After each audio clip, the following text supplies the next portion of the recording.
ध्यान का दीप, करुणा का प्रकाश। अवज्ये वजमतिनो वज्ये च वजदसिनो मिच्छादिट्ठी समादाना सत्ता गच्छन्ति दुर्गति। वच्चंज वज्जतो अत्वा अत्वा अवज्जंज अवज्जतो समाधि दिठ समाधना सत्ता गच्छन्ति सुगति। अहम नागो संगामे चापतो पतितं सरम अतिवाक्यम तिथिक्षसम दुस्शीलो हि बहुजनो।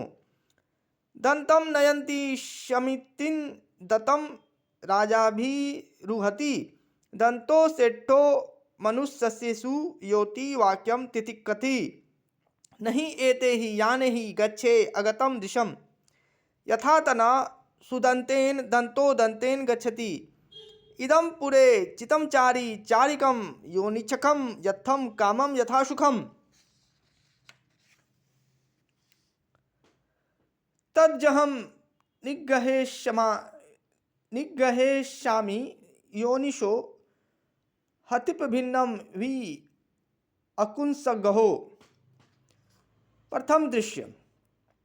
गौतम बुद्ध का नाम ही संकीर्ण सांप्रदायिक चित्त के लोगों को भयाक्रांत कर देता था। उस नाम में ही विद्रोह था। वह नाम आमूल क्रांति का ही पर्यायवाची था।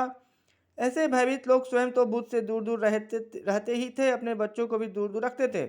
बच्चों के लिए, युवक युवतियों के लिए उनका भय स्वभावतः और भी ज़्यादा था। ऐसे लोगों ने अपने बच्चों को कहा रखा था वे कभी बुद्ध की हवा में भी न जाए।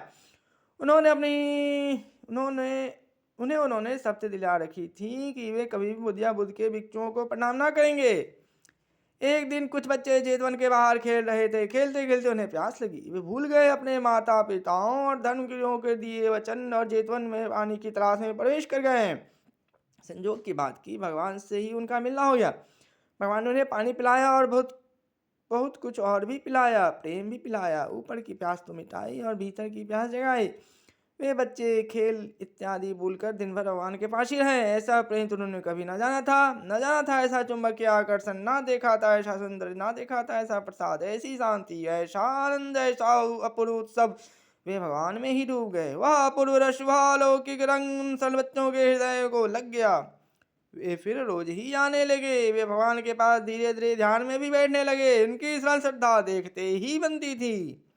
फिर उनके माता पिता को खबर लगी। माँ बाप अति क्रुद्ध हुए, पर अब बहुत देर हो चुकी थी। बहुत उन्होंने सिर मारा। उनके पंडित पुरोहितों ने बच्चों को समझाया, डांटा डपटा, भय लोभ दाम दंडन भेद सबका उन छोटे छोटे बच्चों पर प्रयोग किया गया। पर जो छाप बुद्धि की पड़ गई थी सो पड़ गई थी। फिर तो ये माँ बाप बहुत रोए भी पछताए भी, जैसे बुद्ध ने उन बच्चों को बिगाड़ दिया हो। उनकी नाराजगी इतनी थी और वे कहते फिरते थे, इस भ्रष्ट गौतम ने हमारे भोले भाले बच्चों को भी भ्रष्ट कर दिया है।